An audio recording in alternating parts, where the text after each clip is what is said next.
Ashamaa harka fuunee kabajamtoota fi hordoftoota Bilisoo TV. Kun sagantaa oduu keenya kan guyyaa har'aati. Oduu keenya kan guyyaa har'aa waliin Sabriinaa Sabaati. Egaa daawwattootaa fi hordoftoota Bilisoo TV. Hamma xumura sagantaa keenyatti nu faana tura.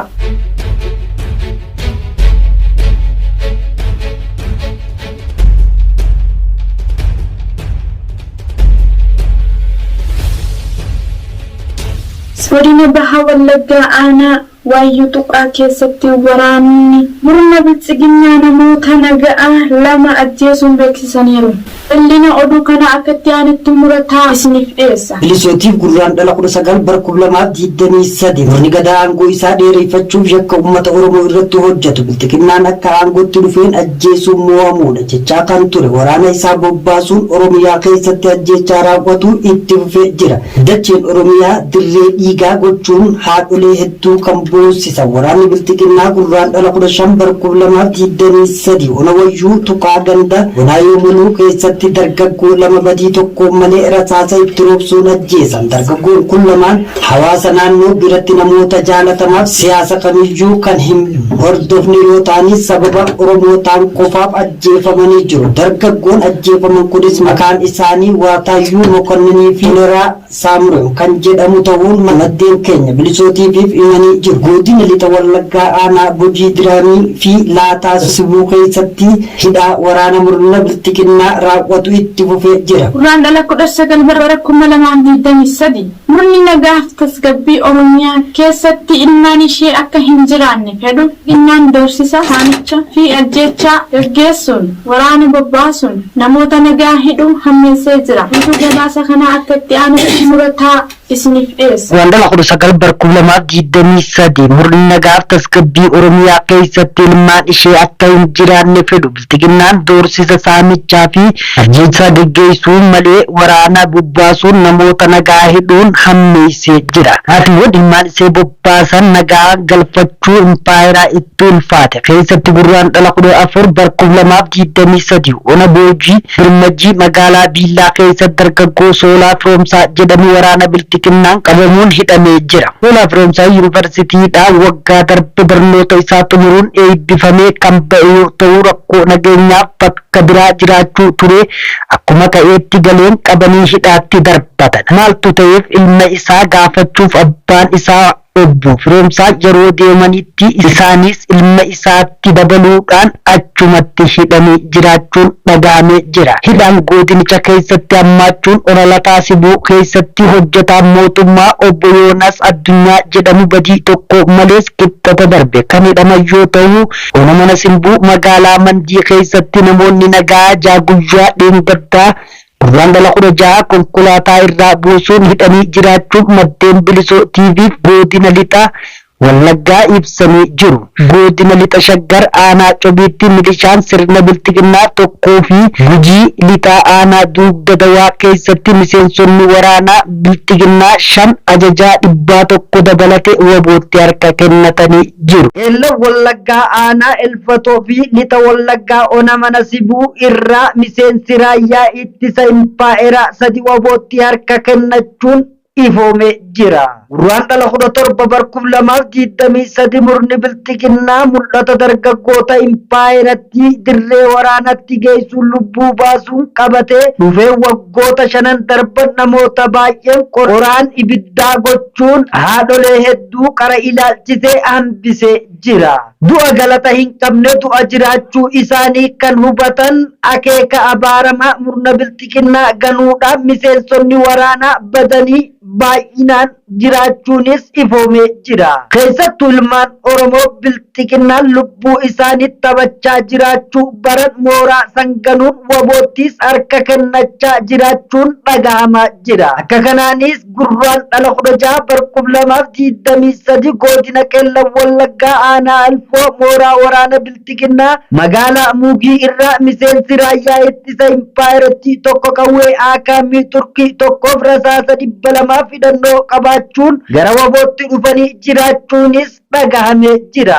Godina Lixa Wallaggaa aanaa Mana Sibbuu mooraa waraana bilchiginaa magaalaa Harawee irratti miseensonni raayyaa ittisa impaayeratti 2 qawwee fi hidhannoo guutuu waliin wabootti harka kennatanii jiraachuunis baramee jira.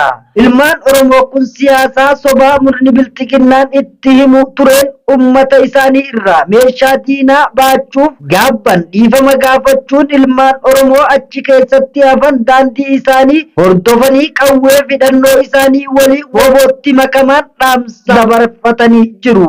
Murni bilxiginnaa manneen jiraattota bulchiinsa magaalaa Burraayyuu keessa diiguun itti fufee jira.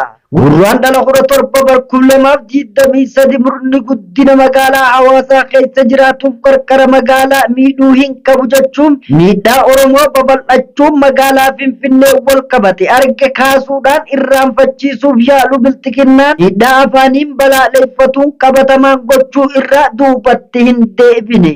Maqaa ijaarsa seeraaf alaa fi guddina magaalaa bulchiinsa magaalaa Burraayyuu iddoo addaa Aanee Diimaa jedhamtuun gurraan dhala 14/2023 qoree bulchiinsa magaalaa qaamolee nageenya waliin wal ta'uun manneen namoota hedduu diiganii jiraachuunis dhagahamee jira.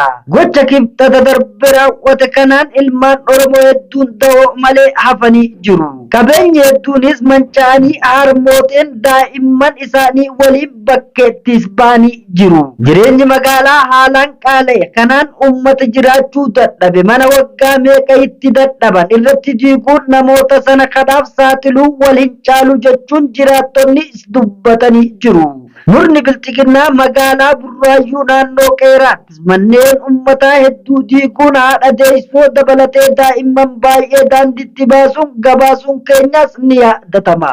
Godina Lixa Wallaggaa ona mana Simbuu keessatti waraanni bilxiginnaa dargaggoo tokko rasaasaan rukuchuun madeessanii jiru. Gurraan dhala 17/2023 murni impaayiratti keessatti dhukaasni maaliif hin dhaabbatu yoo jedhan kan isa dhiisee biyyoota biroo fakkeenya fudhatu bilxiginnaan loltoota barcuma siyaasaa isa eeguuf bobbaafamaniin ajjechaa fi qaama hir'isuun itti fufee jira.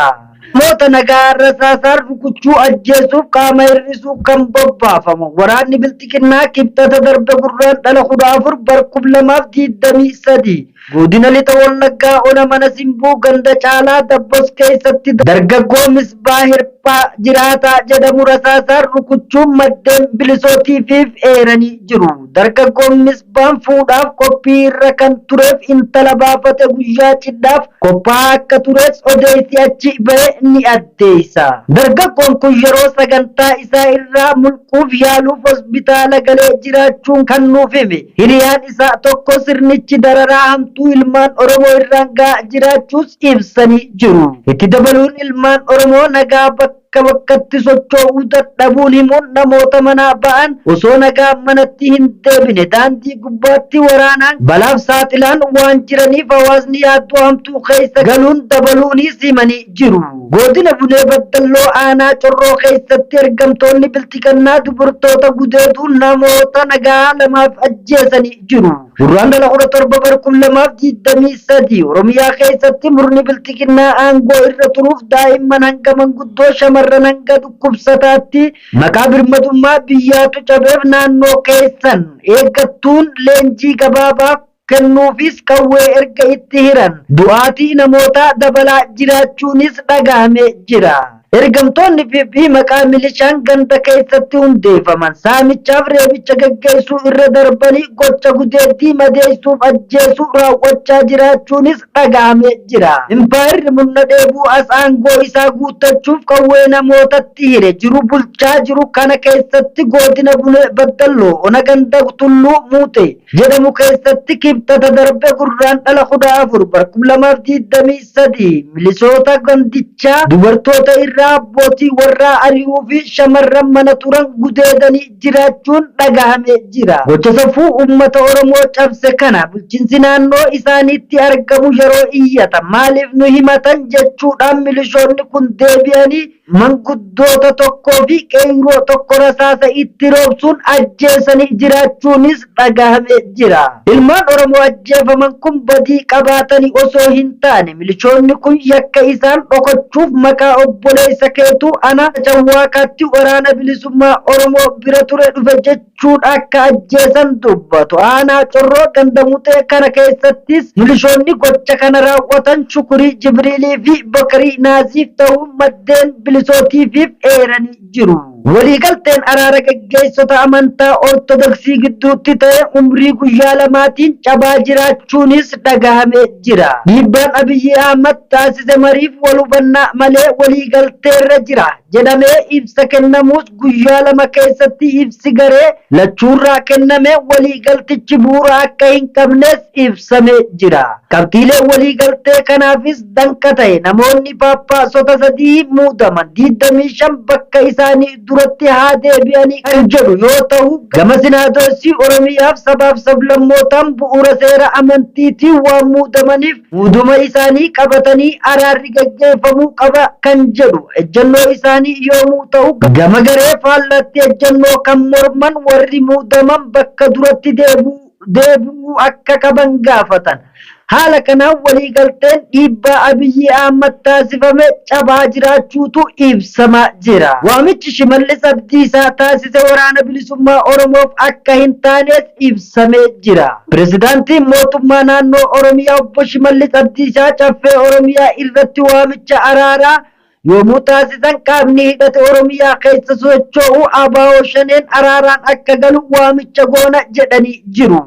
Waamicha kana keessattis bifuma baratameen hawaasa jibbinsiisa arrabsoo taasisaa kan ture yoomuu ta'u qaamni isaa waamicha taasisan kun akeeka ifaa kan of danda'e akka hin qabne ibsanii ergamaa fi ergama fardii isaanii raawwachaa turan jedhan. Haasawi akkasii kan waamicha araaraa fakkaatu kan caalmaatti fedhii nagaa buusuu dhabuu fi wal amantaa dhabuu isaa olaanaa kan fidu ta'umsa hubachuun danda'amee jira. Egaa daawwattootaa fi hordoftoota Bilisoo TV sagantaan oduu keenyaarraaf qabannee isiniif dhiyaanne asirratti goolabamaa sagantaalee birootiin hamma walitti deebinutti qophiilee Bilisoo TV hafan waliin turtii gaarii.